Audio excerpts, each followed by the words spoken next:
Hi hello నమస్తే అండి. Welcome to Talluri Aruna kitchen and vlogs. Egg curry చేస్తున్నానండి. Simple వేలో తయారు చేయ విధానం. ముందు స్టవ్ మీద బౌల్ పెట్టుకొని ఆయిల్ వేస్తున్నాను. బాండీ పెట్టుకొని తగినంత ఆయిల్,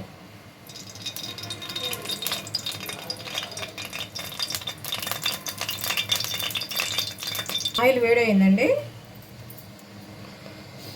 ఎగ్స్ ఒక అరడజన్ ఎగ్స్ ఈ విధంగా ఒక గిన్నెలో కొట్టి పోసుకున్నానండి. అవి వేసుకుంటున్నాను.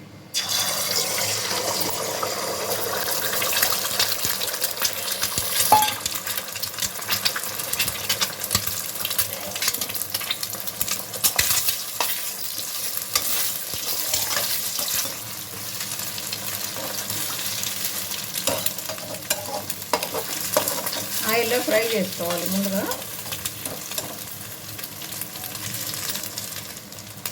కొంచెం సాల్ట్, చిటికెడు పసుపు,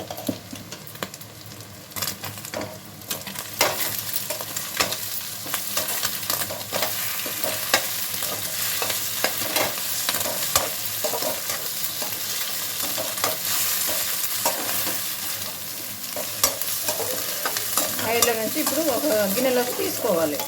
ఈ విధంగా గిన్నెలోకి ఎగ్ ఫ్రై చేసుకొని తీసుకోవాలి ఫస్ట్. నెక్స్ట్ మళ్ళీ ఇదే బాండీలో ఆయిల్ వేసుకుంటాం.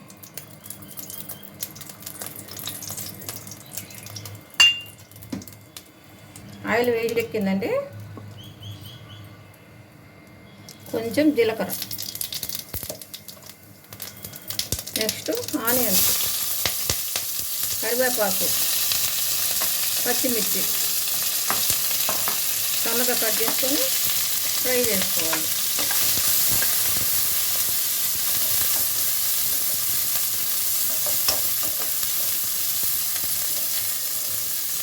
ఆల్రెడీ ఎగ్స్లో కొంచెం ఎగ్స్ వేయించేటప్పుడు సాల్ట్ వేసాను కదా, ఇప్పుడు కొంచెం సాల్ట్ వేసుకోవాలి. ఆనియన్స్ బాగా వేగాలండి కొంచెంసేపు.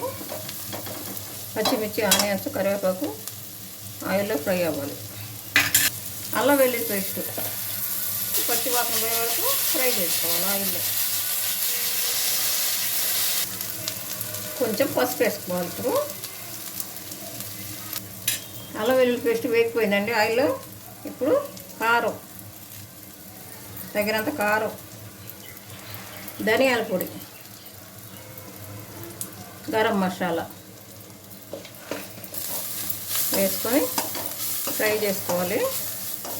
నెక్స్ట్ ముందుగా వేయించుకున్న ఎగ్స్ దీంట్లో వేయాలి. ఇప్పుడు లంచ్ బాక్స్లోకి బాగుంటుందండి. ఒకసారి ట్రై చేసి చూడండి. ఈజీ అండ్ టేస్టీగా ఉంటుంది.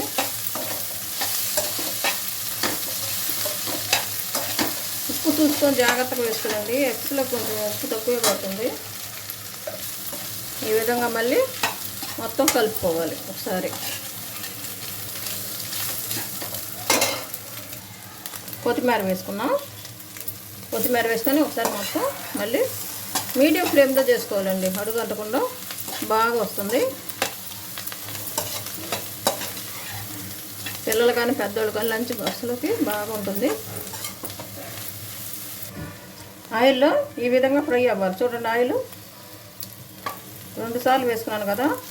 ఆయిల్ బాగా ఎక్కువ ఉంటేనే బాగుంటుందండి. దీంట్లోకి ఆయిల్లో కాసేపు ఒక నిమిషం ఫ్రై అవ్వనివ్వాలి. బాగా ఫ్రై అయిందండి. మసాలా, ఎగ్ అంతా కలిపి ఒకసారి కలయి తిప్పుకొని డిష్ అవుట్ చేసుకొని చూపిస్తాను. సేమ్ ప్రాసెస్ చేసుకోండి. ఈజీ అండి, టేస్టీ రెసిపీ అండి, healthy recipe. Please subscribe, like and share. Thank you very much.